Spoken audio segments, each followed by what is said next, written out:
are watching World Insight. I'm Tian. Still to come on our program. China affirms its support for humanitarian efforts for the Red Cross.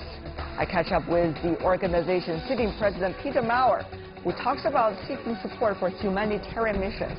The full interview with ICRC president right after this break.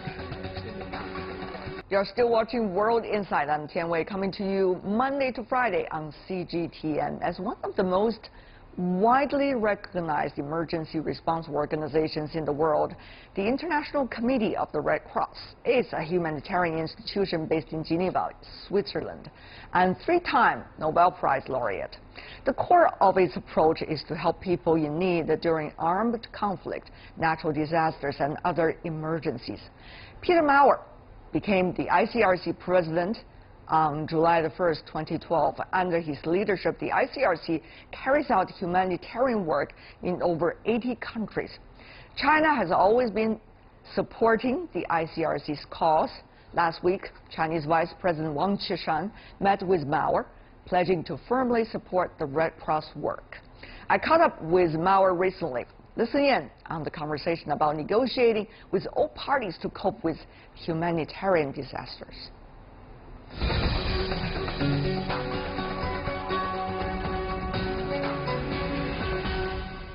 And I'm joined here by Peter Maurer, president of the International Committee of the Red Cross. What a pleasure to see you, sir. Thanks here for in having Beijing. Me. Good to have you.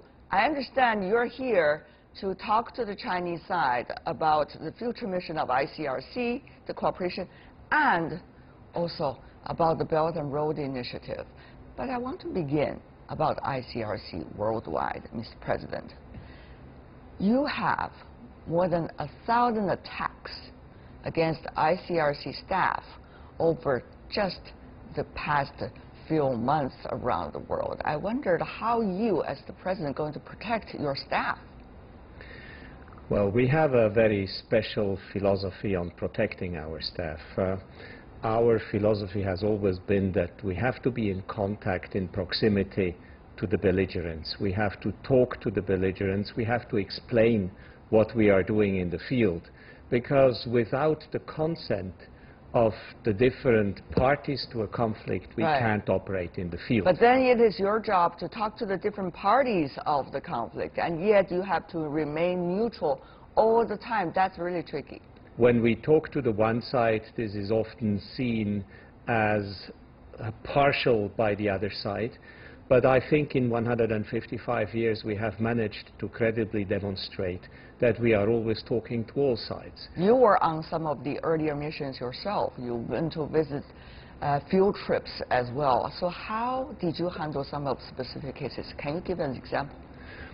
Well, look, for instance, in Syria, it is important that in some of the besieged areas that I have visited during the Syrian conflict, that we have been able to talk to the different groups. For instance, in Homs, we have spoken to the Al-Nusra Front, which was besieged by the Syrian army. And it was important for myself and for my colleagues in the field to have a clear idea what the position and the situation of the different groups were, and to negotiate ceasefires, or at least to negotiate agreement that during certain hours of the day, for certain activities of ICRC which would bring assistance to people, that we would be protected. What is really that attacked. magical touch that would get deals done? Well, there is no I'm sure magical... you know some of the secrets behind the scenes. There is no magical touch, but there is nothing else but being honest, transparent, and clear. To do what you say and to say what you do. When you are in such a situation, when you visit a besieged area, you must not promise what you can't hold. You have to say, under these and these conditions, I will probably be able to deliver food or medicine, and this kind of medicine. You shouldn't promise that you can bring a field hospital if you can't bring a field hospital. You shouldn't promise that you can fix the water installation when you can't. Don't overpromise. Don't overpromise. And always walk the talk. always walk the talk and always be an honest broker, as we call it, a neutral intermediary between belligerents. Always be mindful of the fact that ICRC, as a neutral intermediary, you are not the actor. You have seen, for instance, that we have negotiated for more than 18 months to be able to bring the Chibok girls from the Boko Haram to the Nigerian government, or some of them to the Nigerian government. These are long processes of trust and confidence building, and it is important that we keep silent, we keep also confidential in those relationships, because once in the middle of a negotiation you are starting to talk, that's normally the end of the negotiation. Another trick, Mr. President, I'm sure you and your colleague have to face is the balance. On the one hand, you have to make sure people understand your profile on an international basis, and therefore you have to talk about yourself. But on the other hand, you cannot talk about yourself in a way to make yourself a player in a conflict, or make yourself a noticeable party for others to knock on your door and try to let you to solve the problem. Our mandate, agreed upon by states, by the international community, is to assist and protect people. So you have to credibly demonstrate that when you engage, when you negotiate, when you try to negotiate and to carve out that neutral and impartial space, that it is not in your interest, in your institutional interest, but it has to have a result which has an impact, and a positive impact for people. What is the most important quality? Is it humanitarian heart, or is it bravery, or is the art of communication? What exactly is it? I would even start with a fourth one, which you haven't mentioned. It is the ability to gain trustful relationship with belligerents and to negotiate humanitarian spaces.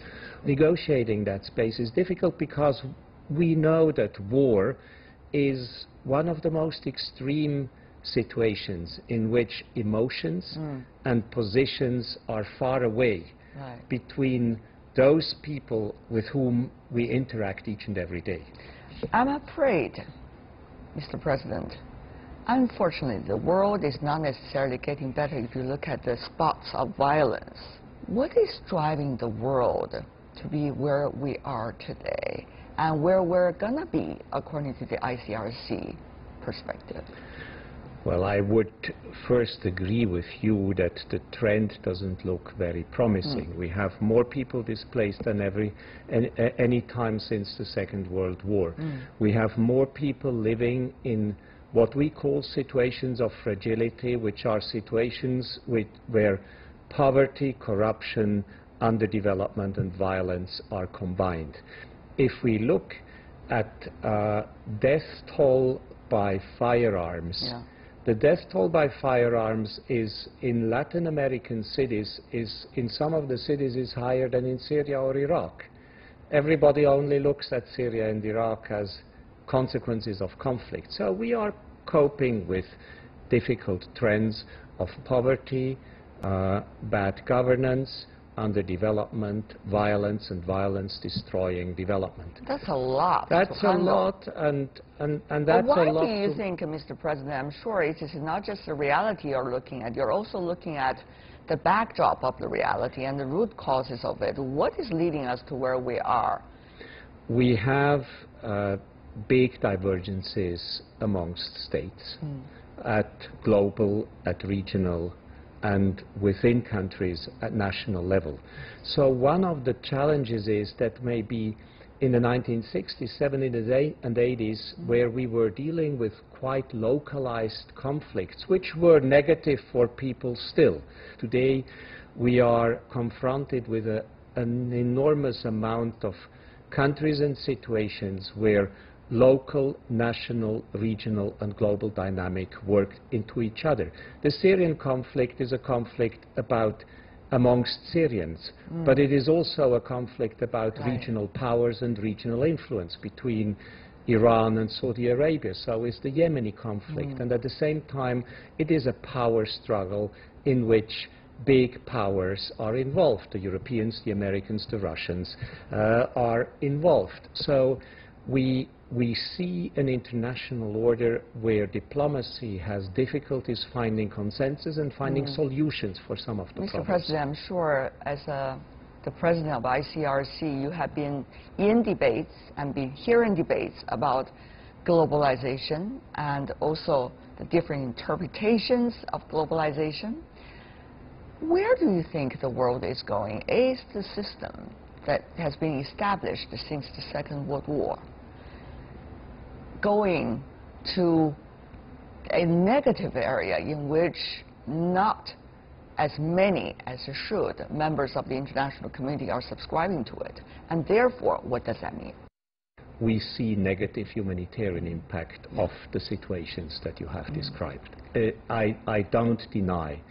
But what I also see, it's not only a question of attitude, it's also a question of reality. When I go to the field, I see hundreds and thousands of people resisting the downfall of their lives.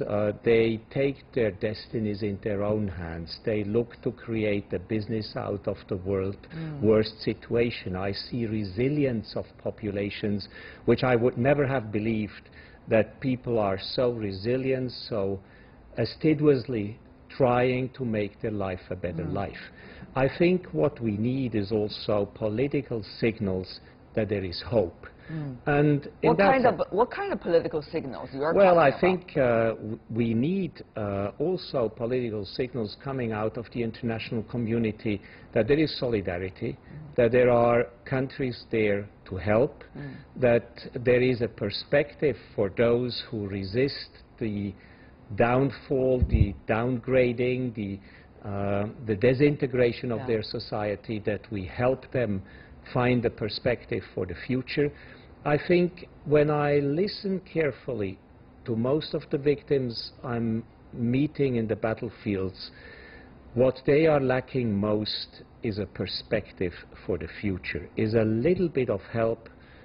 They don't dream about the glitter and the glamour of the international world. They dream about having a decent life. But Mr. President, let me go to another area of discussion with you. We see now various governments have questions about their international aid or development aid agencies. You even see the budget of these agencies in some countries, or the importance of these agencies diminishing over the years, which put us to the question for you. As the president of ICRC, where do you get your money? I understand you've got it very well. Money is important for you. Yet the trend, I don't know whether you have noticed or not. Well, I would notice the trend, and I would very frankly say there is always a legitimate concern that when you put money into an enterprise, you want to know what exactly the impact of that money is. I think our magic word here is accountability towards those who offer money to us.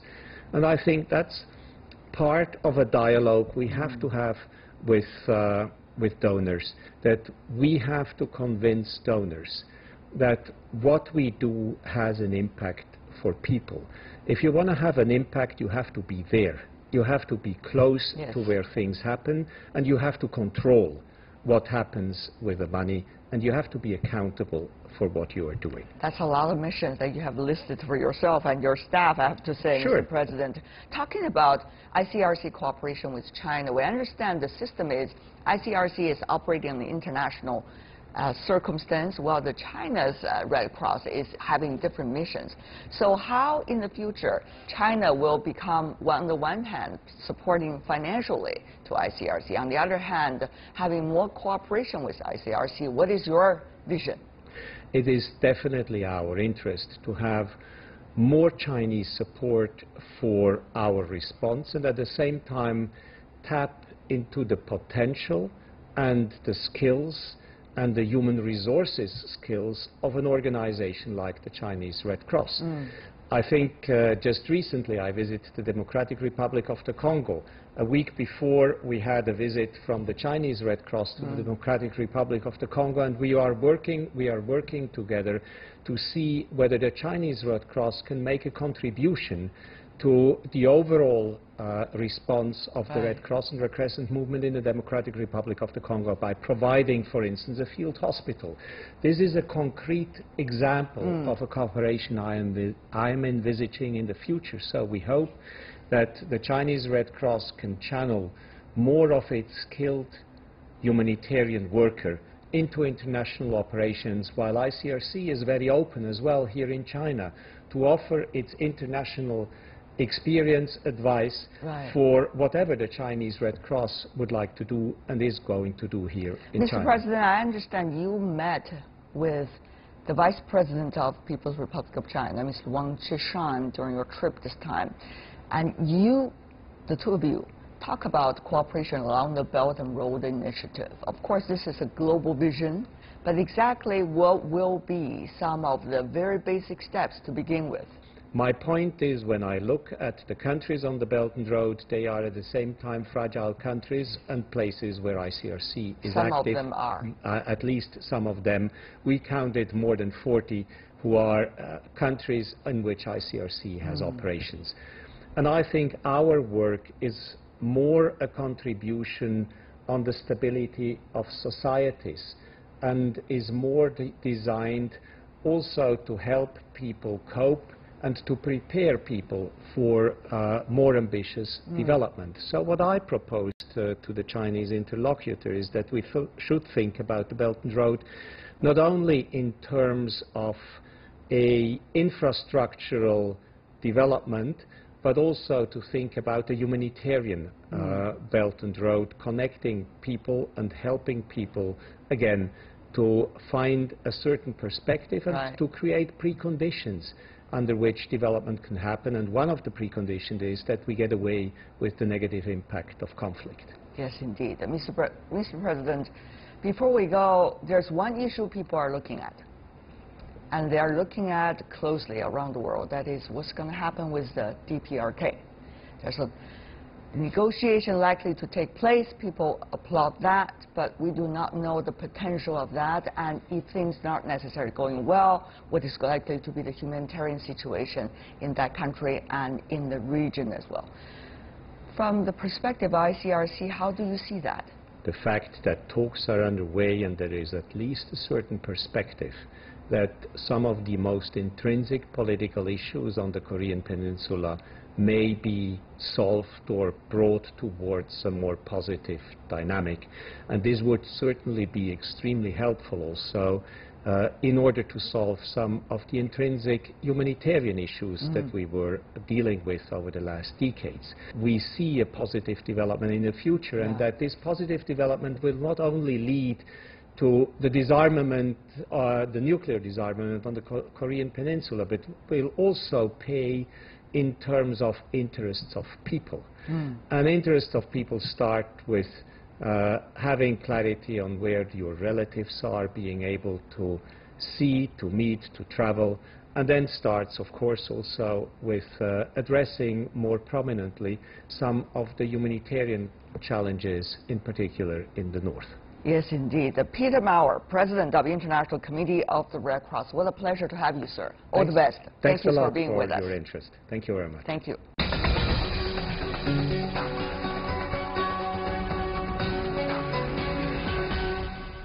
And that is all the time we have for today. If you'd like to see more, try to find us World Insight CGTN into your search engine, or check out our YouTube channel. Follow us on Twitter, Facebook, and Sina Weibo. From me, Tian and everyone on the World Insight team, thanks for watching, and tune in again next time for insights across China and around the world. Good night.